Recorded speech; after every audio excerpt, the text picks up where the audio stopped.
Pemirsa, masa orientasi siswa atau MOS telah berganti menjadi masa pengenalan lingkungan sekolah atau MPLS. Selama MPLS, sekolah tidak dibenarkan melakukan kekerasan maupun perpeloncoan karena ada sanksi tegas yang menanti.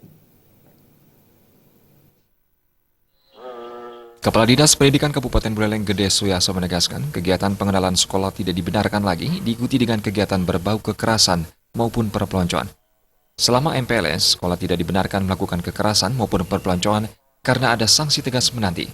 Pelaksanaan MPLS diharapkan tidak sampai menimbulkan keluhan atau menuai protes dari orang tua siswa maupun masyarakat umum. Permendikbud 18/2016 itu sudah diatur detail regulasinya, diatur detail harinya, hanya boleh 3 hari, hanya pada jam pelajaran, tidak ada istilahnya waktu OSIS, tidak ada istilahnya waktu masing-masing sekolah, yang ada adalah jam pelajaran. Jadi jam pelajaran itu sama, sudah ada diatur dalam Permendikbud. Yang nanti melakukan pelanggaran tidak sesuai, nanti akan dilihat apa pelanggarannya, akan ada sanksinya. Sanksinya juga bertahap.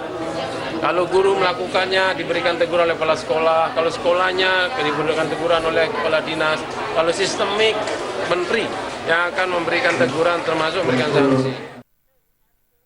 Gede Suyasa menambahkan, sesuai dengan ketentuan Permendikbud nomor 18 tahun 2016, telah diatur secara rinci tata cara pelaksanaan MPLS oleh sekolah kepada peserta didik baru.